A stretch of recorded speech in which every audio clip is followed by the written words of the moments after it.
நாளை பக்ரீத் பண்டிகை கொண்டாடப்பட உள்ள நிலையில் கோவை குனியமுத்தூரில் இஸ்லாமியர்கள் சிறப்பு தொழுகையில் ஈடுபட்டுள்ளனர். அந்த காட்சிகளை பார்க்கலாம்.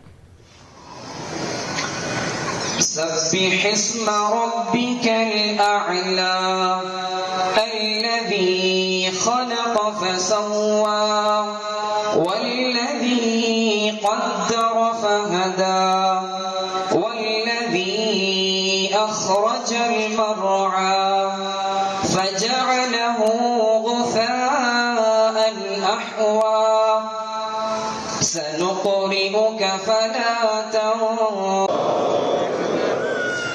الله أكبر الحمد لله رب العالمين.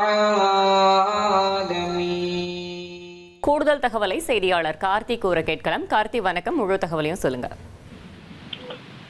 வணக்கம். கோவை குனியமுத்தூர் அடுத்த ஆயிஷா மஹால் வளாகத்துல பாத்தீங்கன்னா 1000க்கும் மேற்பட்டோர் பக்ரீத் பண்டிகையை முன்னிட்டு சிறப்பு தொழுகையில் ஈடுபட்டு வராங்க.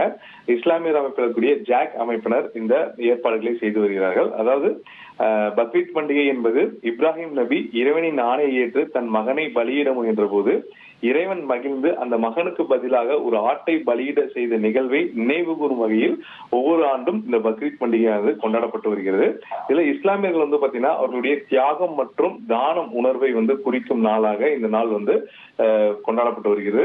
இஸ்லாமியர்கள் இந்த தினம் பாத்தீங்கன்னா ஆடு மாடு அல்லது இறைச்சியை 3 பங்குகளாக பிரித்து ஒரு பங்கை ஏழைகளுக்கும் ஒரு பங்கை உறவினர்களுக்கும் மற்றொரு பங்கை தங்கள் குடும்பத்திற்கும் என பிரித்து இந்த நாளை கொண்டாடி வருகிறார்கள்.